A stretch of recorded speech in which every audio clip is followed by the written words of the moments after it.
Hi guys, this is Barbara Beckmann here. Today I'm going to be sharing with you a little bit about my Gelli print angel paper piecing that I just created. She's exclusively to me. I created her myself, and I do have a pattern available in my Etsy store if you were interested in checking that out. But you can create her from your own patterns or from freehand drawing, and it is available though if you need some help. So let me just show you my pattern and how I created her. So here's my pattern, and this is what the download looks like, and it has different shapes that you would cut out and piece together. So here on the left is a smaller version, and I've enlarged here on the right. So you can make them bigger or smaller depending on what you're doing. You can flip them around and you can have her facing different directions. So here I printed it out, and it's on thick cardstock, and I do that so I can use them over and over again. So here all 9 pieces of my pattern are cut out, and I just simply go ahead and place them down just to get an overall idea of her scale and what size she is and how she might look down on paper. So once I'm happy with that, I will take them all to the side and get ready to start thinking about the background. So I'm working in a Canson mixed media book, and I use Liquitex matte medium for my gluing, and that's my preferred choice of gluing. I have used Mod Podge before, and I will certainly do that when I run out of Liquitex, but Liquitex is definitely my favorite. So I pick out a couple pattern pieces of paper that I had here on hand, and I was a big scrapbooker at one point, and I have a lot of paper that's old and I don't really use anymore that I like to just get rid of and incorporate in something. So I pick out 3 pieces of paper that coordinate nicely together. Rip them up, put them on the side, and they're just easier to work with when they're a little smaller. So I don't have a rhyme or reason yet. The background is going to kind of form itself, and I just watch it evolve, and as I put down paper, I start to see a vision, and that's kind of where I had to. So I knew I wanted something metallic-y, so I'm looking now for some folk art paint that's behind me. So I finally grabbed the bottle, I see it there, and it's folk art craft paint. It's called Carrot Gold. I will put a link to everything I use after I film this for you, so you can see, and if you're interested in purchasing it, you'll know how to find it. So it's very transparent, so it takes a couple coats on this paper here, and I just go ahead and fill the entire thing in pretty roughly. It took 2, maybe 3 coats, and the last coat that I did, I decided to keep a little thick. So you see how I just squirted it right on the paper? Then I went again when it was wet with my heat gun tool, and I heated it up so the paint would bubble. And I did this because I wanted texture added to it. I wanted it to look like some sort of metal and very textury, and you could feel it. And the heat gun certainly helps do that. So now what I'm doing is trying to figure out how I want her positioned. Do I want her floating? Do I want her, standing? Where do I want her? What is she doing? So I put her again on the gold background, trying to come up with something to get a vision of what she might look like. You can change the direction of her wings. You can bend them in different ways, but here I want that wing pretty much straight against her back. But I just wanted to make sure that it fit, because I did do it in 200 times larger size when I printed it out. So I needed her to fit on my paper here. So once I was pretty confident where I wanted her placed, I started to have vision of maybe something round up at the top, like a sun or a planet or another moon or something. So I started to get an idea. So I also wanted a horizon line down the bottom here. So I put that in quickly. And then what I did was I just grabbed the bottle of gesso that I had. I have a big, huge gallon-sized gesso next to me.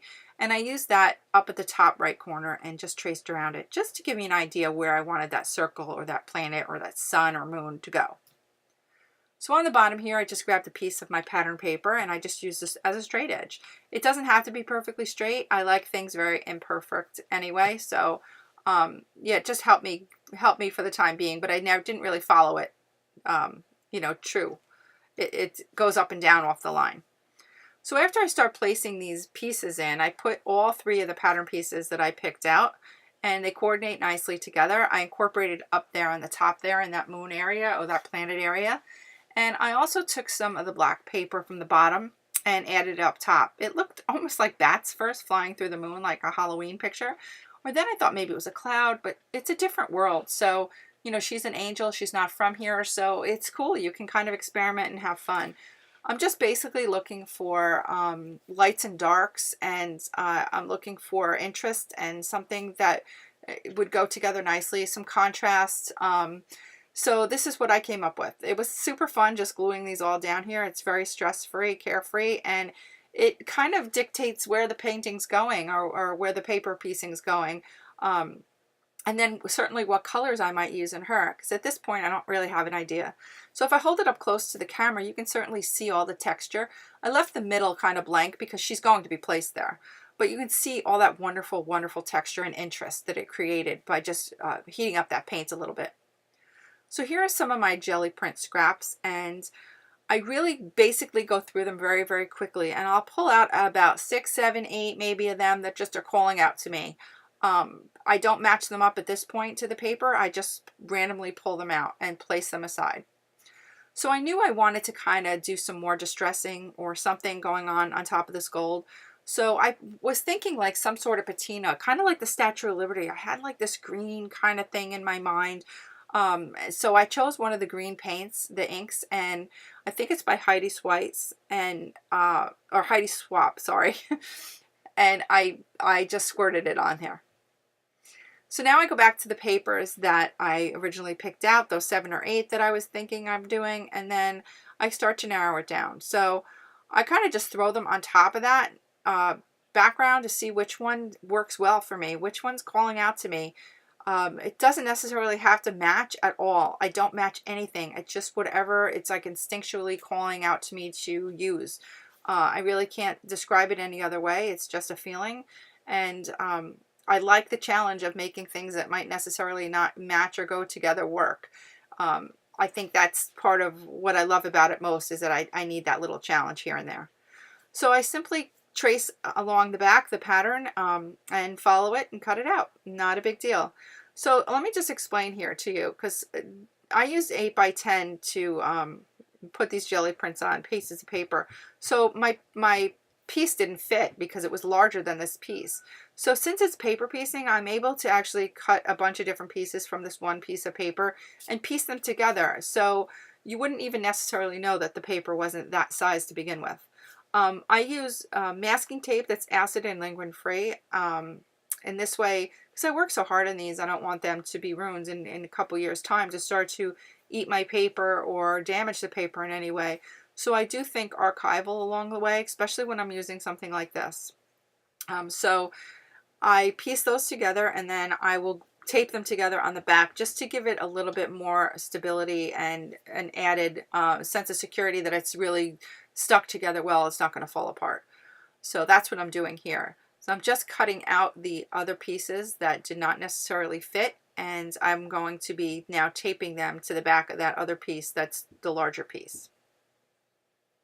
So you have to think outside the box. You kind of have to make things work for you. So if you do follow a pattern, whether it's mine or yours or something that you've, come up with on your own or what have you, you can always change it. There's nothing carved in stone, and that's the beauty about creating and making something your own. So you're always going to find little challenges here and there along with patterns, and you just have to kind of outsmart it and think about it. And it might necessarily not exactly be exactly what that piece looked like, but come close to it. Or you know what, change it up. It's not a big deal. So here I am taping that piece that I just cut out of the extra piece that I had and making that wing larger, so it would work for my scale of her large size. So she has 3 wings here that are very, very quite large. That's what I wanted to do, is create an angel that was like almost very top heavy, like she could actually tip over from these wings. They're so large. So there were 3 of them, and if you noticed, it's coming up here, the second piece that I chose to put the middle wing, which is the medium size, I couldn't see it. I used the paper that was cut out from the areas that I used on the bottom, that gray kind of color that I use for the rocks down below, or the water, whatever that is. And you couldn't see it enough, so I put this purple piece of paper behind it. See it there? And it was just a piece of paper that I had Gelli printed, and I cut it out very randomly, and I glued the gray piece down to that purple piece. And why I'm doing that is I just needed that contrast, and I needed it to pop out against that very busy larger wing that I just created a moment ago. So you have to kind of do things along the way. Like I said, nothing's carved in stone.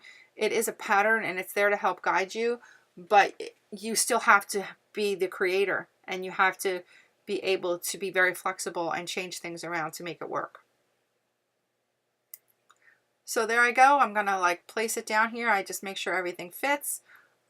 Place it all together there until I decide it looks nice and is working nice for me. And I just hold it down and start to glue it in place. So if you notice, my finger is bandaged, my middle finger on my left hand, and that's because I had rescued a very, very large cockatoo bird, parrot, over the Christmas vacation. And I've been on a rescue site looking for a long time, and I happened to get one, and it was from a friend, and he was, she had had him only 6 weeks, and her child was very allergic to him, and she needed him out of the house immediately because he was having asthma, the child. I took him in. I didn't know what I was getting myself into, and he bit me so badly he took the tip of my finger off. So it's been sewn back on. It has stitches, and they actually came out yesterday. So yeah, so I didn't cut myself doing any of my paper piecing. It certainly looks like I might have, though. So here I am just gluing everything in place, and it's tedious work, but it's a lot of fun. I do this while I'm watching TV, or today we had a snow day here in New York. My 4 kids were all home, bored to death, but finding something to do. So they were pretty good about letting me come in my studio here and work on this paper piecing. So sometimes I try them out. I have a 9-year-old daughter. I try them out on her to see if my patterns are easy to follow and easy to understand. So if she can do these and piece them together, and they come out pretty well, then I know I've done my job of making them very simple for everyone else who's interested in giving it a try. I don't think there's really anything out in the market like these, so that's why, one, I started offering them because everybody was watching videos or my Instagram pictures, and I was getting an overwhelming amount of questions, and, you know, how do you do it? Do you have patterns, or do you? So that's when I decided several years ago to just try to make my own and offer them to people. And I offer them. They're pretty inexpensive. They really are. I just like to be able to bring them to people. I create them once and they just sell over and over again. So I didn't need to make them very costly, expensive. So here I've decided to make her look like she's flying or floating. And I just made legs myself. They're not in the pattern, but they were easy enough to just put a little ankle, a little notch for her ankle and pointed toes. Almost like a ballerina, but she is definitely up in the air. So I still love this piece of paper, and I kept going back to it. It was one of the ones I had chosen originally to make maybe her dress out of. So I really wanted to incorporate it. So because she's from a different planet in another world that I don't know of, I'm able to add all these really cool things on the background and beside her. I could have left it just like that because it certainly looked nice. The background was busy enough, but nope, I had to go push the limit and add even more texture and more patterns and make it as crazy and confusing as possible. So first I thought I'd put it behind her, like some sort of halo, but I don't know, it wasn't working for me. And I didn't like her head. If you noticed, her hair I had cut out of the wing paper that was kind of yellow, and it just was really ugly, and I hated it. So the good thing about this is if you do not like something, you can simply peel it up or cut it out. And I did that. I actually removed her whole head. So take a look at her head right now here. She had some yellow hair, wispy hair. I couldn't see it. It just, I didn't like it. And if you see here in this picture, it's actually up in the top right-hand corner of the screen. So I just took it off. So I started from scratch again. I took the original piece of hair or the head piece out, and I decided to use some brown cardstock, heavy, nice, thick, heavy-duty cardstock. And I just thought a solid piece might be working better for me. So my desk at this point is very, very messy because I've been working and playing, and everything around me looks like it exploded. So I couldn't find the little face to trace out as for my pattern. But it's simple enough. It's really basically like an egg. So all I did was take the skin colored solid paper, same kind of cardstock, and I just drew my own face in. Let me just talk to you a little bit about the arms, because in the pattern I made them a little bit distorted. See here, I'm doing one now, and it's very long. It's not really proportionate to your normal size, and I did that for a couple reasons. One, you can change the arm pretty quickly, and you can change her positioning, whether it's up in the air, down. You can cut them to make them shorter, to make them your own, whatever she's doing.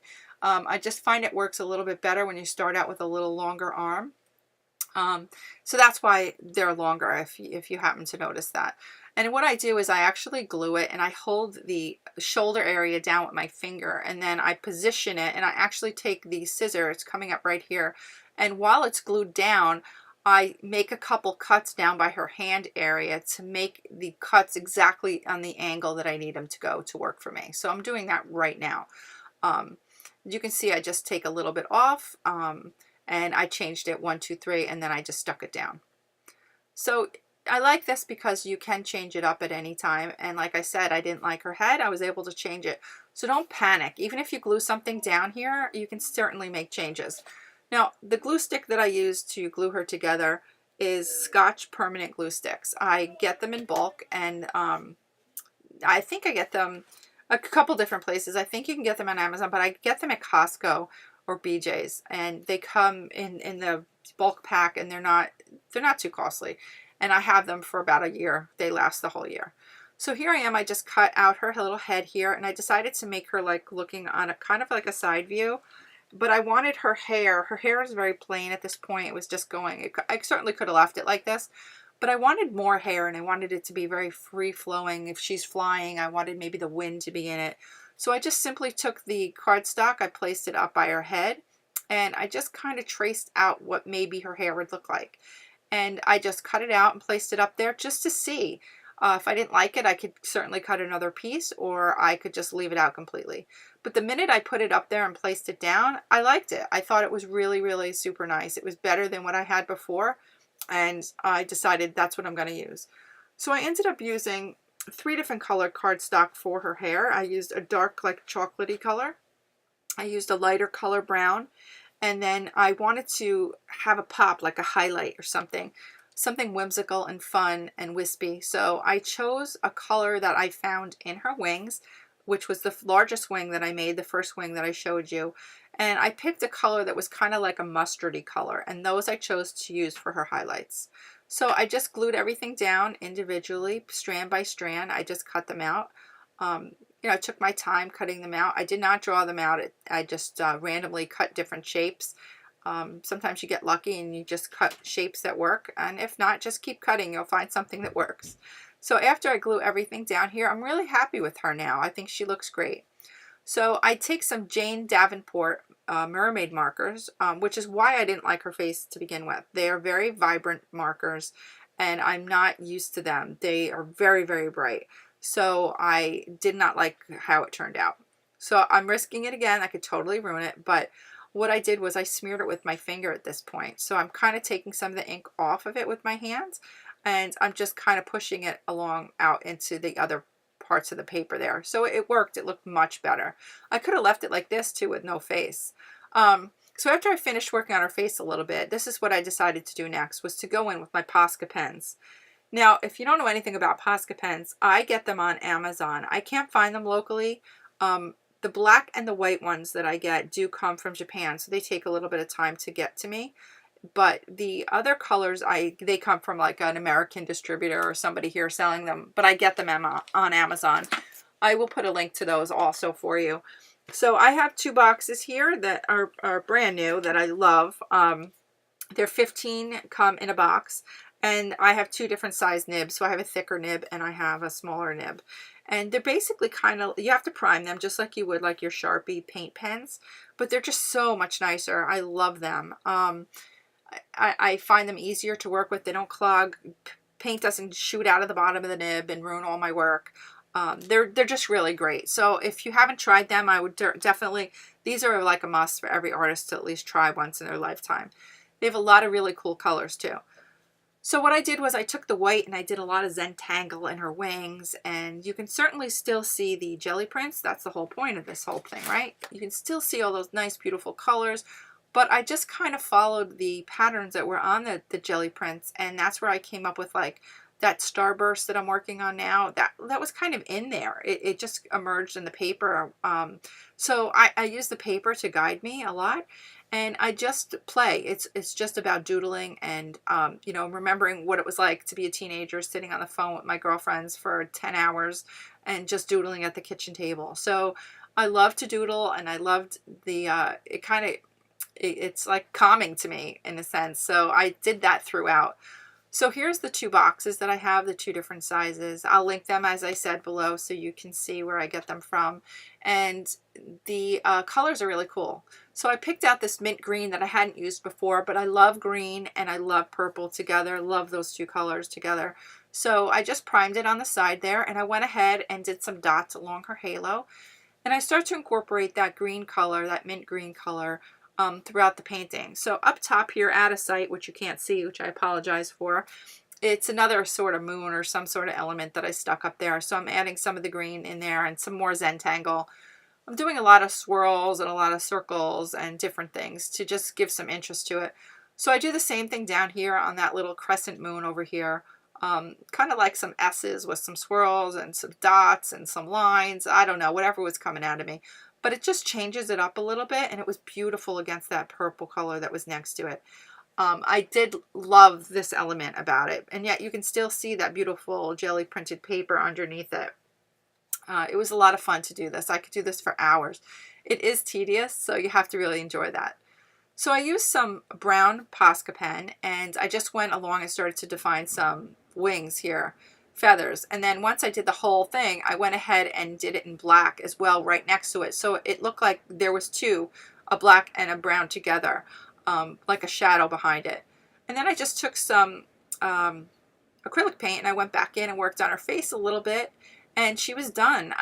She's super great in person. You can't really tell so much in picture, but she's got a lot of different shimmers to her and a lot of different things going on. She's very pretty. So I hope you give it a try. Try your own, draw your own pattern out, trace it from a magazine, whatever you have to do. But, you know, get crafting, get paper piecing. Let's bring it back. Color forms, you know, all that stuff from the good old days. If you like my video, please subscribe. Please give me the thumbs up so I know if you like it or not. And I really need to hear some comments. Like, I'm not sure if you like what I'm doing, or if you're interested in seeing more or less, or have me talk less or whatever, put music to it.